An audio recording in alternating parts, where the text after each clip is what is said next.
Ziraat Mühendisleri Odası olarak her yıl buğday, pamuk, narenciye, soya, yer fıstığı gibi birçok üründe hasat sırasına gelinceye kadarki dönem için o dönemi göz önüne alarak maliyet hesapları yaparız. Maliyet hesaplarını da hem kamuoyuyla hem de ilgili bakanlık ve kurumlarla paylaşırız. Buğdayda da bu yıl aynı işlemi yaptık.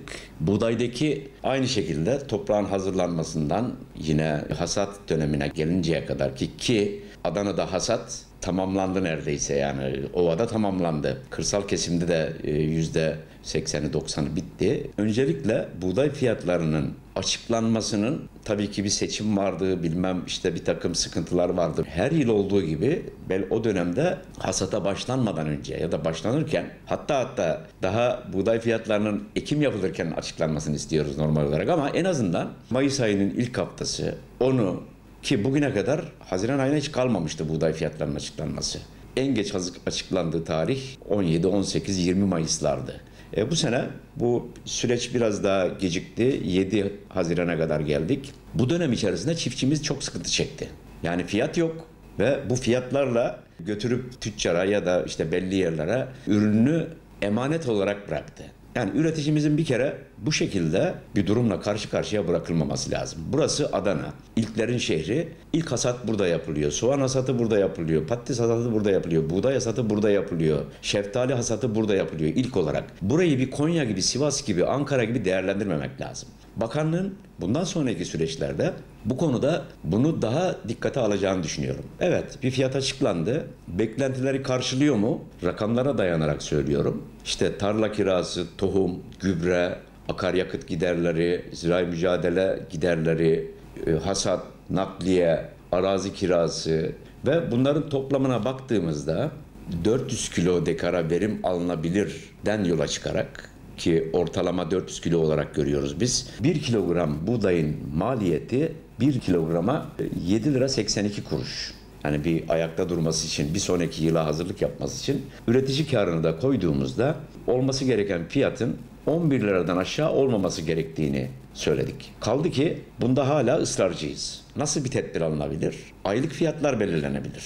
Toprak Mahsulleri Ofisi geçen yıl bunu belli ölçüde yaptı. Buğday önemli bir ürün, stratejik bir ürün. Bizim toplumumuz için genel anlamda da çok stratejik bir ürün. Çünkü biz soframızda ekmek olmadığı zaman doymayız.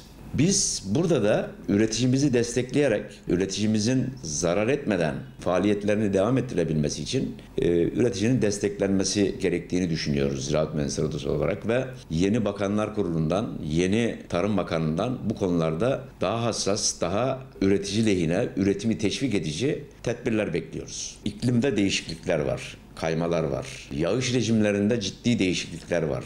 Ya sağanak çok hızlı yağış oluyor. Biz yağış beklerken dolu düşebiliyor. Ya da hortumlar oluşabiliyor. Ya da uzun süre yağış olmuyor, kurak geçiyor. Sonra birden yağışlar oluyor ve çok uzun sürüyor. Gibi birçok değişiklik var. Bu konularda tedbirler alınması gerektiği konusunda uyarılarımız var. Biz doğayı kirletmezsek, ormanlarımızı korursak, tarım topraklarımızı korursak, bir nebze olsun ülkemizin tarım topraklarının ve iklim değişikliklerine maruz kalmasının önünü belli ölçüde alabileceğiz diye düşünüyorum. Biz üretmek zorundayız. Üretirsek varız. Üretirsek, üretim alanlarımızı genişletip, tarım topraklarımızı koruyup, üretim alanlarımızı genişletebilirsek, dışarıdan buğday ithalatına ya da et ithalatına ya da soya ithalatına birçok şeye gerek olmadan kendi kendine yeter bir ülke konumunda olmak hedefimiz bizim. 10 yıl bile değil, yani 5-6 yıl öncesine gelinceye kadar buğdayda kendi kendine yeterliliği olan bir ülkeydik. Şu anda kendi kendine yeterliliğimiz %85'lerin altına düştü.